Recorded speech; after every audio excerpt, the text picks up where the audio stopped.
it's you! Ready to join the Cheval Moran Film Fantasyland crew? It's time, dear partner and Paimon, for us to turn our attention to the Cheval Moran Film Fantasyland. As I mentioned, the park was started up by enthusiasts who brought in the Spina di Rosula to handle the planning, construction, and operations. Of course, enthusiasts aren't typically all-around experts. They usually stick to designing the event booths. We, for our part, handle long-term operations and develop standardized strategy guides for the different activities. Long-term operations? Strategy? It all sounds so complicated. We spend most of our time adventuring, and we barely have any experience running a stall. Do you think we can handle this? That's more like it. You've seen it all before, haven't you, partner? I'd even go as far as to say you've shaped some of Tevat's biggest business ventures. Anyway, first things first. Let's get an overview of how the whole festival's gonna be run.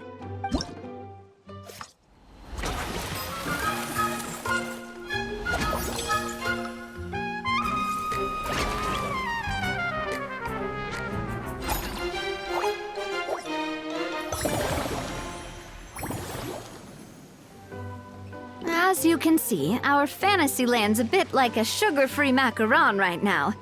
Several areas are still under construction.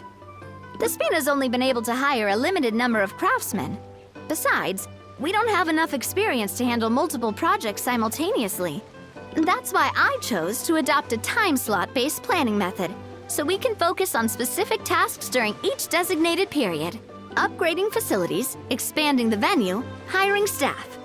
All of this requires funds and time slots to accomplish. So, it's our job to allocate precious time slots in each business cycle to the most worthwhile tasks. As we attract more guests and earn money to add to our funds, we'll also be able to work more efficiently, which will allow us to divide each cycle into finer time slots, which will let us get more done. So we'll be limited in the decisions we can make and tasks we can focus on within each time period. Which means we have to use our limited actions and Mora to earn even more Mora. Kinda like playing chess or cards then. Cooking up a strategy in advance is gonna be key. Paimon thinks she just about gets it. How do you feel about it, Traveler? Yep, come on, we can do this. You mentioned standardized strategy guides just now. Does that mean there are non-standard ways to take part too? Of course. Film and entertainment mean different things to different people. And there's gonna be a wide range of exciting activities for people to try out. If we're not careful, some visitors might wander off and end up getting in trouble. And others might pick up dangerous props by mistake. To avoid confusion, we need to create a standardized strategy guide for each activity. Just think of it like a walkthrough. Wow, if we're the first ones to test out the activities, who knows what surprises there could be waiting for us. But if we hit a tough spot, we'll just have to rely on our skills to carry us through. Hopefully it goes without saying that I'd never put you in danger, partner. I carefully checked all the existing activities before you arrived, and I can assure you that they're all perfectly safe. I also wanted you to experience the activities before anyone else gets to. It'll be fun. Plus, we'd like to hear your thoughts and suggestions. Oh, those are two things Navia is best at. Making people feel safe and having fun. Great! Well, I can't wait to hear what you think. Your input is super important to us. All right then, let's start with Eclectic Escapades and put our first guide together.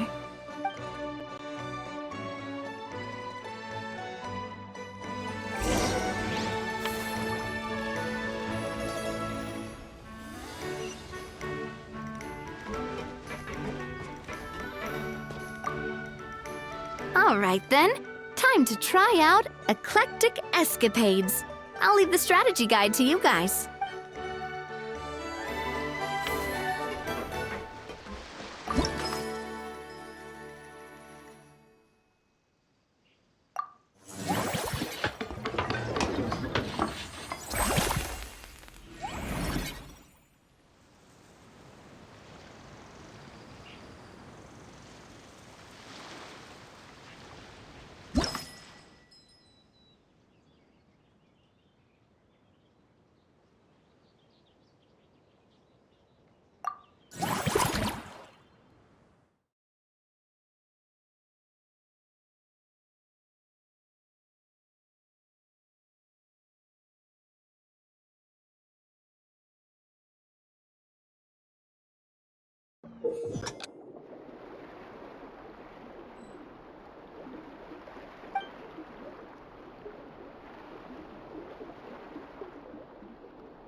Both of you seem even more excited than before.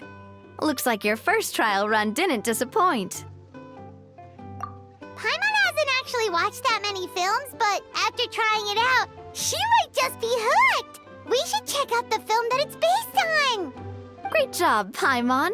That's exactly what our enthusiast friends were hoping you'd say. They'd be beyond delighted to hear that visitors are curious about the films that inspired these attractions. Some have even been willing to contribute extra funds out of their own pockets. Where budgets have allowed, of course. Out of their own pockets? That's right. While the Spina di Rosula covers the cost of basic booth materials and rental fees, many fans have personally funded promotional materials and related merchandise. The cost of the booth itself isn't their main expense. Some of them have already started designing spin-off products inspired by film characters. Take our official mascot, Surintendant Chevalmoran, for instance. She won second place in the last most popular character poll for the comic film category, and was even dubbed the pinnacle of round, bouncy cuteness. Many people have expressed interest in designing cushions based on her image, using the highest quality fabrics and hiring the most skilled artisans to mass produce them. These cushions will officially go on sale at the next convention alongside lots of similar products. Sounds irresistible, right? Plus, as Surintendant Chevalmoran's guardian and official image rights agent, Farina will receive 60% of the sales revenue. After all, the fans are doing this voluntarily, not for profit, but to promote Surintendant Chevalmoran's adorable image. The more Mora ends up in Farina's purse, the better Surintendant Chevalmoran's meals will be. And who wouldn't be happy to hear that? Oh, Paimon likes the sound of that. Everyone working hard for something they all love without worrying about profit. Still, we can't just ignore Mora completely. Whether it's fan creations or official commercial projects, some level of financial balance is still necessary. The same logic applies to the Chevalmoran Film Fantasyland taken as a whole. Once we finish the standardized strategy guides, our attractions can officially be open to the public. But we can't take personal charge of the ticketing process. There's plenty of work to do at the various booths, and the park itself is a work in progress. We'll need to assign dedicated employees to maintain and manage each attraction. There's a recruitment section on the park's bulletin board. We've received many applications, and each candidate has their strengths. Our job is to match the best candidates to each attraction based on their overall performance. Once assigned, the staff will keep the attractions running, ensuring a continuous revenue stream. Wait, so we've suddenly gone from being playtesters to heads of human resources? That's definitely a first for us. Just don't hold everyone up to your own standards, okay? You can't expect everyone else to be as capable as you. All right, time to review some resumes. Fingers crossed we'll get some exceptional candidates.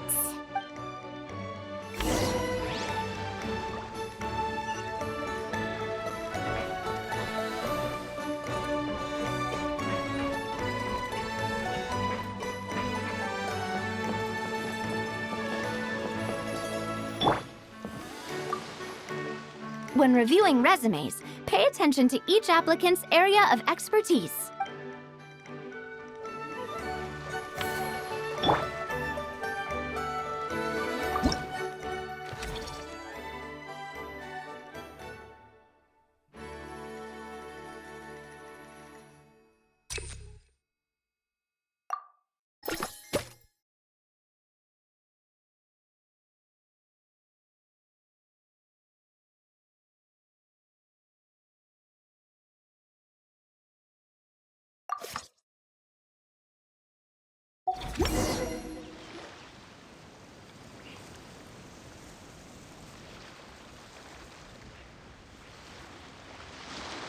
Looks like this particular employee is really getting into their role.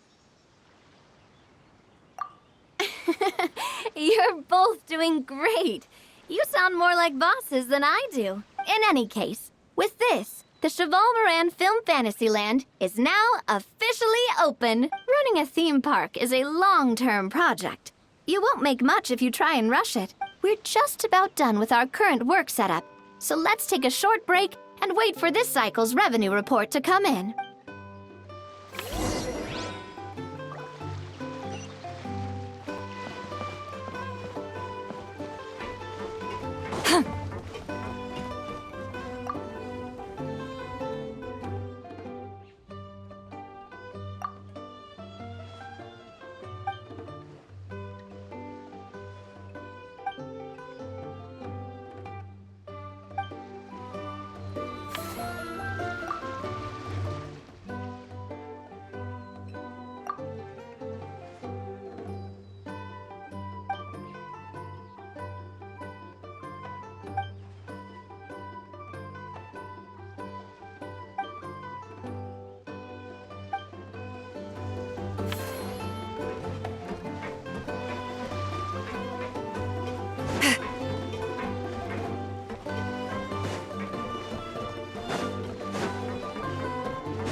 Well, this cycle of operation sure got us off to a good start. On to the next one.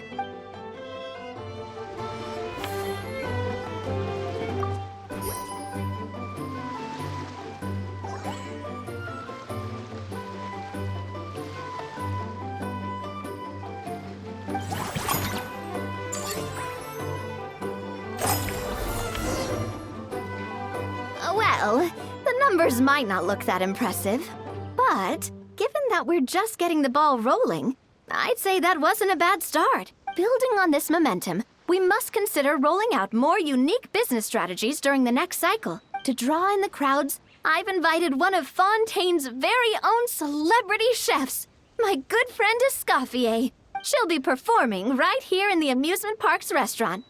On that note, let's go catch up with her. So, is the restaurant part of our business strategy too? There are so many layers to this operation.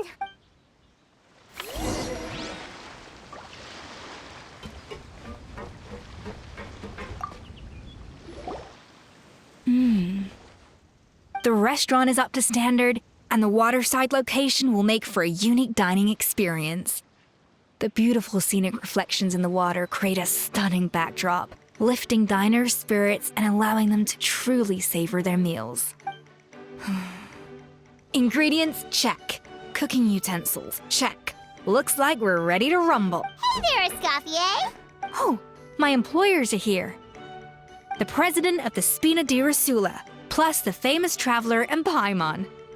I must say, you seem a bit overqualified to be running a film-themed amusement park. I'd say that if anyone here was overqualified, it would be the former head chef of the Hotel de Boer. Wherever you walk, the aroma of fine cuisine follows in your wake. Let's get back to business. I'm guessing you want the traveler to help me decide the theme dish for each cycle, right? This is the business strategy I mentioned earlier. Using Escoffier's top-tier dishes to attract more visitors to the park. But this isn't just about attracting visitors. Her culinary masterpieces will surely have other surprising effects. Just imagine, Paimon, if all you needed was a single ticket to enjoy all the attractions and taste all the legendary food. Wouldn't you be tempted? Then Paimon come every single day! Now, here's the twist. To get the most out of this strategy, the menu can't be made public. Based on research by a certain food branding consultant, many restaurants have started offering a special chef surprise dish. So give me some inspiration every few business cycles, and I'll decide on our next theme dish. Now then, give me your hand.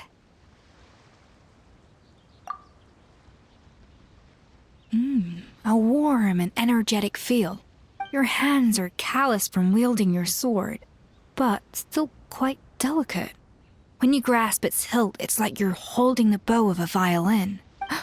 A sword, then. The theme this time shall be strength. All right, let's find out what strength looks like in gastronomical form.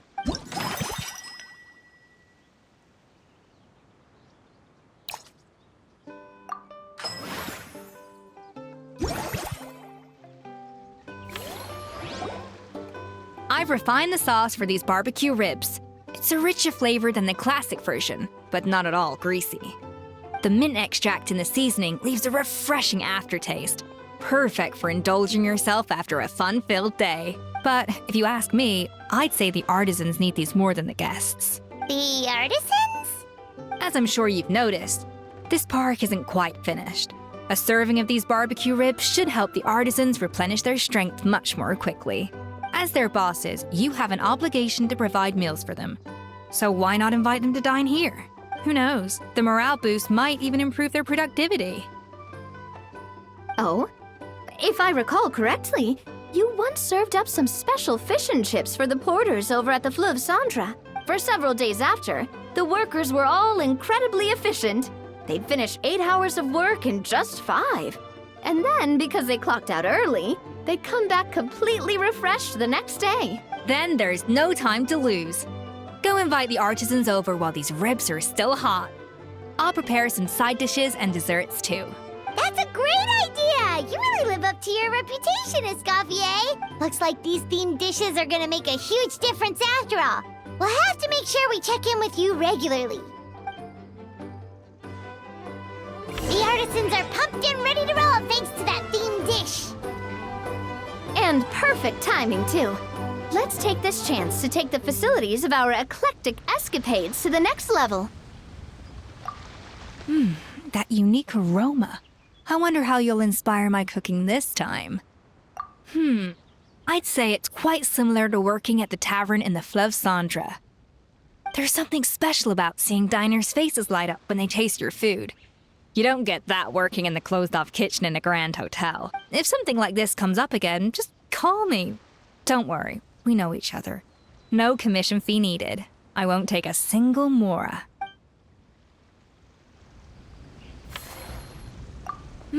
That unique aroma. I wonder how you'll All right then, I'll just go with the flow. It's about time for a fresh new flavor.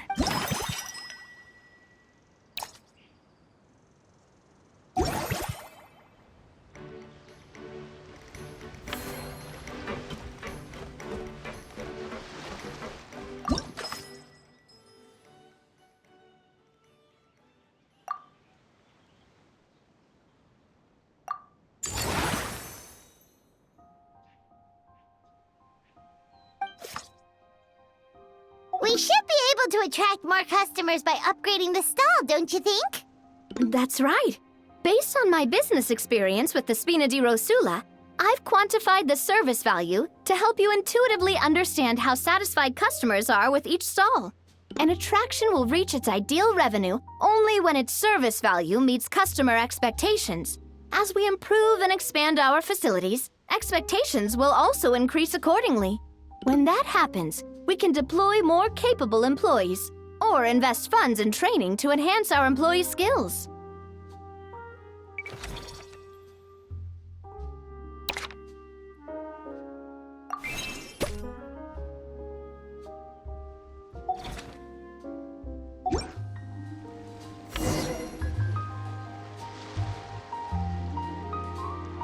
Whew, that should be everything. Looks like you've pretty much mastered how to run this park.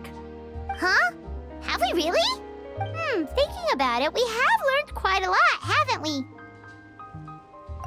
Oh, not at all. I wouldn't say I taught you much. Your intuition's been guiding the way mostly. I imagine long-term operations sounded like a scary prospect the first time I mentioned it, huh? But don't let that scare you. Just break things down into smaller steps and tackle them one at a time. Even if you're not a genius or naturally gifted, you'll get it done in the end. Whoa, seeing your own progress has really got Paimon fired up! Actually, she's gonna jot your words of encouragement right down. From here on out, we'll be running the Cheval Moran Film Fantasyland together. Let's make it a big success!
Here's to a life where the drinks keep flowing and the Mora keeps rolling.